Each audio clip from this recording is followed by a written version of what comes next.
ঈদ-উল আজহা উপলক্ষে আজ থেকে ১০ জোড়া ঈদ স্পেশাল ট্রেন চলাচল শুরু হয়েছে। ঘরমুখো মানুষের যাত্রা সুবিধার্থে এই সিদ্ধান্ত নিয়েছে বাংলাদেশ রেলওয়ে। ঈদ-উল আজহায় Chandpur Eid special train Chattogram, Chandpur Chattogram, Dewanganj Eid special Dhaka, Dewanganj Dhaka, Mymensingh Eid special Chattogram, Mymensingh Chattogram এবং কক্সবাজার ঈদ স্পেশাল চট্টগ্রাম, কক্সবাজার চট্টগ্রাম রুটে আজ থেকে ঈদের আগের দিন পর্যন্ত এবং ঈদের পরে ৭ দিন চলাচল করবে। এছাড়া পার্বতীপুর ঈদ স্পেশাল ট্রেন জয়দেবপুর, পার্বতীপুর, জয়দেবপুর রুটে আগামী ১৩ থেকে ১৫ জুন ও ঈদের পরে ২১ থেকে ২৩ জুন চলাচল করবে।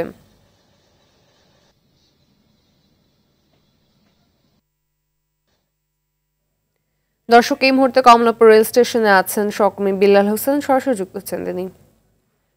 বিল্লাল, এখন পর্যন্ত কত জোড়া ট্রেন ছেড়ে গেছে? জানটা নিয়ে ভোগান্তির কোনো অভিযোগ রয়েছে কিনা আমাদের জানাবেন বিস্তারিত। আপনাকে আসলে জানিয়ে রাখি যে আজকে কিন্তু যে পবিত্র ঈদুল আজহার যে ঈদ যাত্রা সেটি কিন্তু আজকে থেকে শুরু হয়েছে।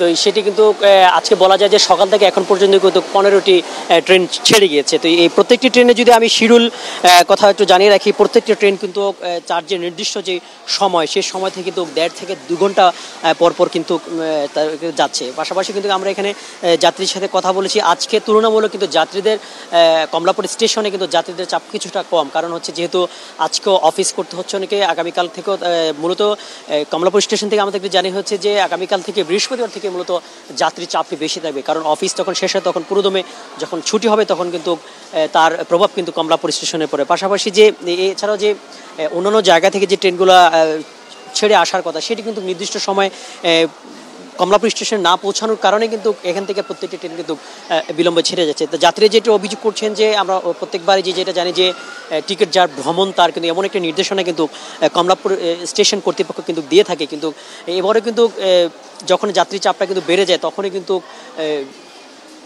যার টিকিট সেই কিন্তু তার নির্দিষ্ট গন্তব্যে নির্দিষ্ট যে তার আসন হচ্ছে সেখানে কিন্তু পৌঁছতে পারে। পাশাপাশি কমলাপুর ঈদ যাত্রা নির্বিঘ্ন করতে এখানে কিন্তু যে নিরাপত্তার পাশাপাশি কিন্তু এখানে যারা আছেন তারা কিন্তু যারা প্রবেশ করছেন প্রত্যেকে কিন্তু চেক করে কিন্তু তাদের কিন্তু প্রবেশ করানো হচ্ছে। তো বলা যায় যে এখন পর্যন্ত নির্বিঘ্নে কিন্তু কিছু বিলম্ব ছাড়াই কিন্তু ট্রেন যাত্রা কিন্তু চলছে। তো পরবর্তী খবর আসলে আমরা আপনাদেরকে জানিয়ে দিতে পরবর্তী যে ট্রেনগুলো আছে সেগুলো কোনো প্রকার শিডিউল বিপর্যয় হচ্ছে কিনা। তো এই ছিল কমলাপুর স্টেশন থেকে আমার কাছে সর্বশেষ। ধন্যবাদ।